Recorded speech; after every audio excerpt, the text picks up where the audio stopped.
Hai,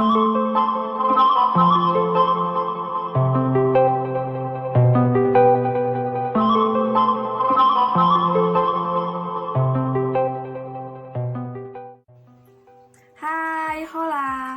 Kembali lagi di YouTube channel saya. Kita masih tetap membahas mengenai pelajaran geografi, masih pada topik hidrosfer. Dan kali ini kita akan bahas spesifik mengenai karakteristik dan dinamika perairan laut. Lalu apa aja yang akan kita bahas mengenai perairan laut? Yang pertama itu adalah morfologi perairan laut atau relief dasar laut. Kemudian yang kedua itu adalah jenis-jenis perairan laut. Dan yang ketiga itu adalah sifat fisik dan kimia perairan laut. Mari kita bahas dari yang pertama, yaitu mengenai morfologi perairan laut atau relief dasar laut. Mari kita perhatikan video berikut ini. Morfologi atau relief dasar laut adalah tinggi rendahnya bentuk permukaan bumi di dasar laut. Punggung laut adalah pegunungan atau rangkaian bukit-bukit dalam laut yang dapat muncul di atas atau di bawah permukaan laut, contohnya punggung laut Sibolga. Paparan benua adalah dasar laut yang memiliki kedalaman kurang dari 200 meter yang dianggap sebagai bagian daratan yang masuk ke dalam laut, contohnya Dangkalan Sunda. Ambang laut atau igir adalah pegunungan atau bukit-bukit di dasar laut yang memisahkan dua buah laut, contohnya ambang laut Sulu. Gunung laut adalah gunung yang kaki-kakinya terletak di dasar laut dan puncaknya menjulang di atas permukaan laut yang terjadi akibat kegiatan vulkanisme di dasar laut, contohnya Gunung Krakatau di Selat Sunda. Lereng benua adalah dasar laut yang merupakan kelanjutan dari dangkalan yang memiliki kedalaman kurang dari 1.500 meter. Palung laut adalah dasar laut yang dalam, sempit, curam, dan memanjang yang terjadi akibat penenggelaman terus-menerus. Contohnya Palung Kai di dekat Pulau Papua. Nah, itu dia mengenai relief atau morfologi dasar laut. Kali ini kita akan bahas mengenai jenis-jenis daripada perairan laut. Perairan laut menurut kedalamannya, yang pertama itu adalah zona litoral. Ciri-cirinya yang pertama adalah pada zona litoral merupakan daerah pasang surut air laut. Kemudian yang kedua adalah terdapat banyak pecahan daripada terumbu karang. Dan yang ketiga, daerah ini atau zona ini merupakan tempat berkembang biaknya tumbuh-tumbuhan dan hewan-hewan seperti rumput laut, kepiting, dan bintang laut. Pada zona litoral ini biasanya dimanfaatkan sebagai objek wisata karena terletak di pesisir pantai. Selain itu, sebagai tempat budidaya rumput laut.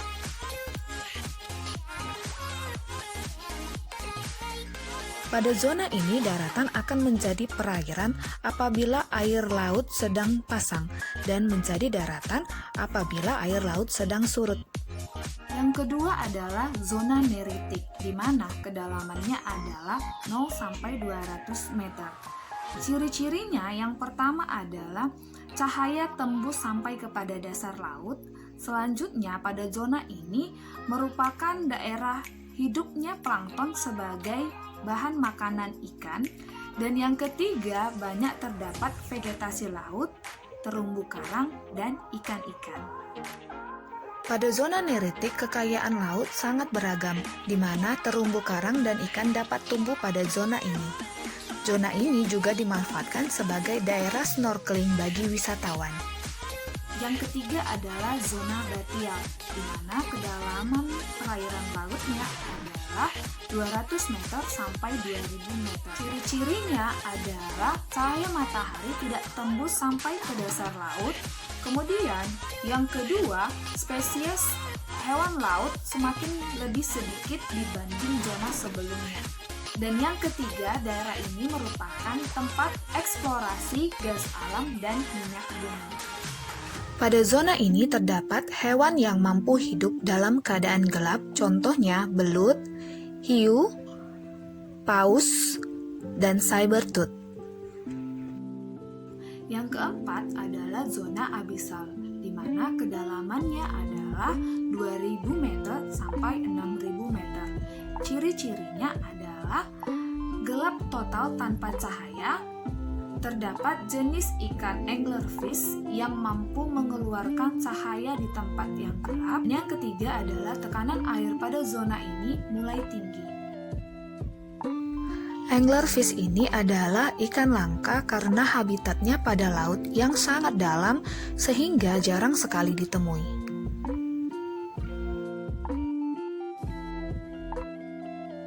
Dan yang terakhir adalah palung dengan kedalaman lebih dari 6000 meter. Ciri-cirinya adalah palung merupakan wilayah jurang yang sangat sempit di dasar laut. Kemudian spesies hewan sangat langka pada zona ini.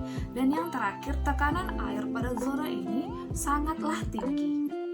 Palung terbentuk dari aktivitas gerakan lempeng yang disebut dengan subduksi.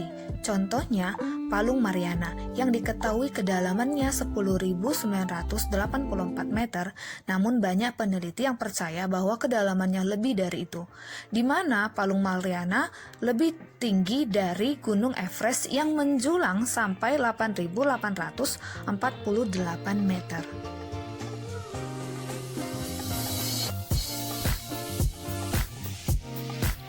Kemudian laut berdasarkan proses terjadinya. Yang pertama adalah laut transgresi. Laut ini terjadi karena naiknya permukaan air laut 60-70 meter sehingga menggenangi daratan, kemudian mengalami penambahan luas. Selain itu, proses pembentukannya terjadi pada zaman glasial dan bersifat dangkal. Contohnya adalah dangkalan Sunda dan dangkalan Sahul. Yang kedua adalah laut ingresi, terjadi karena dasar laut mengalami patahan. Akibat dari gerakan penurunan dapat menghasilkan penurunan laut, mempunyai kedalaman di atas 200 meter. Kemudian yang terakhir adalah laut regresi. Pada laut ini terjadi penyempitan akibat adanya proses sedimentasi atau pengangkatan daratan pada daerah luas dalam jangka waktu geologi yang relatif pendek.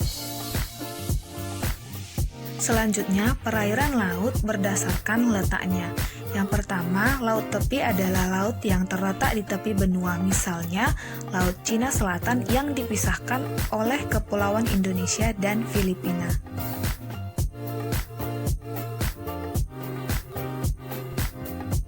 Yang kedua, laut pertengahan, di mana laut yang terletak di antara benua-benua, misalnya laut yang berada di Indonesia, Laut Tengah atau Laut Mediterania yang terletak di benua Eropa, benua Afrika, dan benua Asia.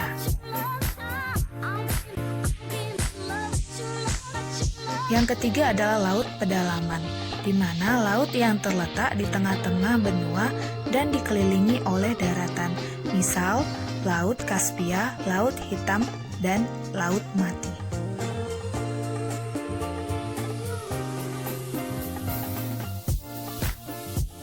Yang terakhir adalah jenis laut berdasarkan pemanfaatan ekonomi. Yang pertama, laut teritorial, wilayah laut yang diukur sejauh 12 mil dari garis dasar. Garis dasar adalah garis yang ditarik dari titik-titik terluar suatu pulau. Yang kedua adalah landas kontingen. Batas wilayah laut yang secara fisik masih kelanjutan dari benua atau kontingen. Batas landas kontinen diukur dari garis dasar ke arah laut dengan jarak paling jauh 200 mil. Dan yang terakhir adalah zona ekonomi eksklusif atau ZEE, wilayah laut yang diukur dari garis dasar sejauh 200 mil ke arah laut bebas. Kemudian yang terakhir, laut bebas adalah laut milik internasional sehingga semua negara yang berbatasan dengan ZEE berhak memanfaatkan sesuai dengan kemampuan masing-masing. Selanjutnya kita akan bahas sifat fisik dan kimia perairan laut. Yang pertama adalah warna air laut.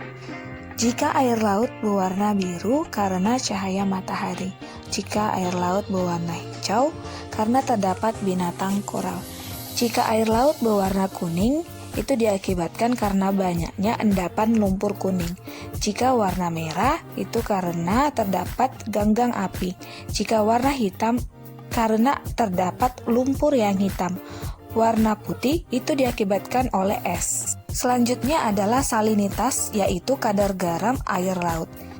Tinggi rendahnya salinitas air laut dipengaruhi oleh besar kecilnya penguapan. Yang kedua, curah hujan. Semakin curah hujan tinggi, maka kadar garam akan makin rendah. Kemudian, sungai yang bermuara. Dan yang terakhir adalah es yang masuk ke laut. Makin banyak es yang masuk ke laut, maka makin rendah kadar garamnya. Kemudian yang terakhir adalah organisme laut. Yang pertama adalah plankton, merupakan organisme laut yang melayang-layang terdiri dari fitoplankton dan zooplankton. Yang kedua adalah nekton yang merupakan kelompok ikan-ikan. Dan yang terakhir adalah bentos, yaitu hewan dan tumbuhan yang hidup di dasar laut. Nah, itu dia materi kita mengenai karakteristik dan dinamika perairan laut. Sampai jumpa lagi di materi selanjutnya. Dadah!